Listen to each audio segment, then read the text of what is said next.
Friends, மகாநதியில என்ன update பார்க்கலாமா? அப்பா சொல்லவே முடியலங்க. ஐய்யய்யோ!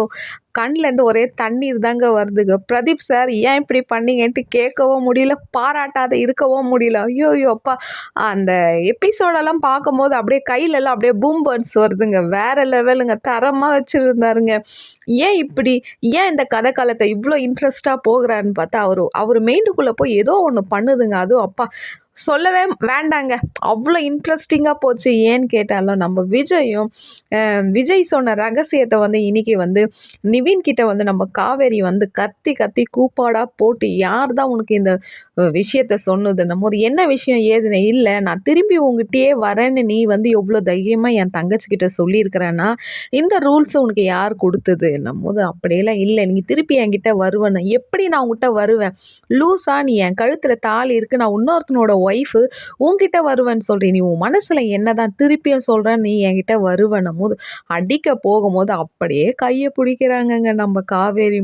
என்ன நிவீன், உன் மனசில் நீ என்ன நினச்ச? என் மனசு ஃபுல்லாக நீ தான் இருக்கிறேன்னும் போது, ஐயோ எனக்கு தலை வலிக்குதேன்னும் போது, ஆமாம் எனக்கு எல்லாமே தெரியும். இந்த 10 மாதம் அக்ரிமெண்ட் வந்து முடிய போகுது, நீ இன்னும் கொஞ்ச நாளில் நீ ரிட்டர்ன் வந்துடுவேன்னும் போது, எங்கே வருவேன், யார் வருவேன்னா எனக்கு எல்லாமே தெரியும்.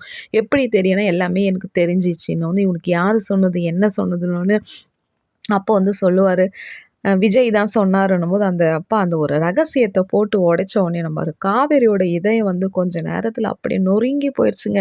என்னங்க, நம்மளே ஒரு பெஸ்ட் ஃப்ரெண்டாக இருக்கிறோம், ஒருத்தங்க ஒரு வார்த்தையை ஹர்ட் பண்ணிட்டா நம்மளால அதையே தாங்கிக்க முடியாது. என்னடா இவ்வளோ நல்லா பேசுனாங்களே, இப்படி சொல்லிட்டாங்களே, அதே நம்மள மாதிரி ஒரு கேஷுவலாக இருக்கிறாங்க, உட்றா அவங்க தானே பேசுனாங்க, விட்டுட்டு நம்ம சகஜமாக பழகலாம். அதுவும் நம்ம காவேரியும் விஜயும் வந்து அப்படியே பாண்டிங்கில் நல்லா போயினே இருக்கிற டைமில் வந்து, இந்த மாதிரி டைமில் வந்து விஜய் தான் இந்த கான்ட்ராக்ட் கல்யாணம் சொன்னார். 10 மாதம் முடிஞ்ச உடனே உங்ககிட்டயே உன் காவேரியை ஒப்பு கொடுத்துட்றேன்னும் போது, காவேரி நொறுங்கி போய் நிற்கிறாங்க. அங்கே வேற லெவலுங்க. நம்ம